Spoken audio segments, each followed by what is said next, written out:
एक बार एक राजा ने गांव में राम कथा करवाई और कहा कि सभी ब्राह्मणों को राम कथा के लिए आमंत्रित किया जाए। राजा ने सबको राम कथा पढ़ने के लिए यथा स्थान बिठा दिया।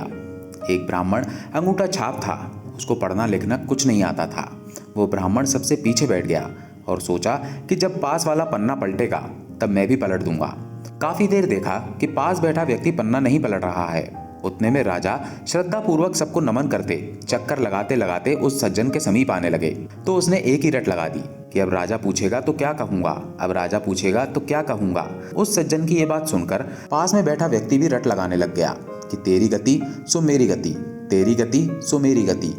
उतने में तीसरा व्यक्ति बोला, ये पोल कब तक चलेगी, ये पोल कब तक चलेगी। चौथा बोला, जब तक चलता है चलने दे, जब तक चलता है चलने दे। वे चारों अपना सिर नीचे किए इस तरह की रट लगाए बैठे हैं कि अब राजा पूछेगा तो क्या कहूंगा, तेरी गति सो मेरी गति, ये पोल कब तक चलेगी, जब तक चलता है चलने दे। जब राजा ने उन चारों के स्वर सुने तो राजा ने पूछा कि ये सब क्या गा रहे हैं, ऐसा प्रसंग तो रामायण में हमने पहले कभी नहीं सुना। उतने में एक महात्मा उठे और बोले, महाराज ये सब रामायण का ही प्रसंग बता रहे हैं।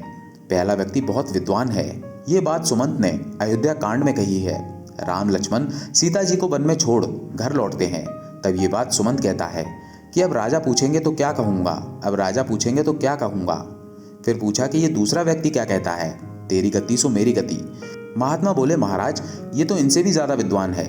किष्किंधा कांड में जब हनुमान जी राम लक्ष्मण जी को अपने दोनों कंधों पर बिठाकर सुग्रीव के पास गए तब ये बात राम जी ने कही कि सुग्रीव तेरी गति सो मेरी गति, तेरी पत्नी को बाली ने रख लिया और मेरी पत्नी का रावण ने हरण कर लिया। राजा ने आदर से फिर पूछा कि महात्मा जी ये तीसरा बोल रहा है कि ये पोल कब तक चलेगी, ये बात तो कभी किसी संत ने नहीं कही। बोले, महाराज ये तो और भी ज्ञानी है। लंका कांड में अंगद जी ने रावण की भरी सभा में अपना पैर जमाया, तब ये प्रसंग मेघनाथ ने अपने पिता रावण से किया, पिताश्री ये पोल कब तक चलेगी। पहले एक वानर आया और वो हमारी लंका जलाकर चला गया और अब ये कहता है कि मेरे पैर को कोई यहाँ से हटा दे तो भगवान श्री राम बिना युद्ध किए वापस लौट जाएंगे। फिर राजा बोले कि ये चौथा क्या बोल रहा है। वो बोले, महाराज ये इतना बड़ा विद्वान है कि कोई इनकी बराबरी कर ही नहीं सकता। ये मंदोदरी की बात कर रहे हैं। मंदोदरी ने कई बार रावण से कहा कि स्वामी आप जिद छोड़ दो, सीता जी को आदर सहित राम जी को सौंप दीजिए, अन्यथा अनर्थ हो जाएगा। तब ये बात रावण ने मंदोदरी से कही कि जब तक चलता है चलने दो, मेरे तो दोनों हाथ में लड्डू है, अगर मैं राम के हाथों मारा गया तो मेरी मुक्ति हो जाएगी। इस अधम शरीर से भजन वजन तो कुछ होता नहीं और मैं युद्ध जीत गया तो त्रिलोकी में मेरी जय जयकार हो जाएगी। राजा इन सब बातों से चकित रह गए। बोले कि आज हमें ऐसा अद्भुत प्रसंग सुनने को मिला कि आज तक हमने नहीं सुना। राजा इतने प्रसन्न हुए कि उस महात्मा से बोले कि आप जो कहें वो दान देने को राजी हूँ। उस महात्मा ने उन अनपढ़ अंगूठा छाप ब्राह्मणों को अनेकों दान दक्षिणा दिलवा दी।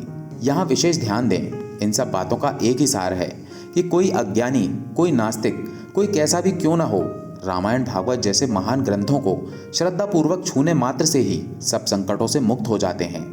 और जो भगवान का सच्चा प्रेमी हो जाए तो उनकी तो बात ही क्या है, मत पूछिए कि वे कितने धनी हो जाते हैं।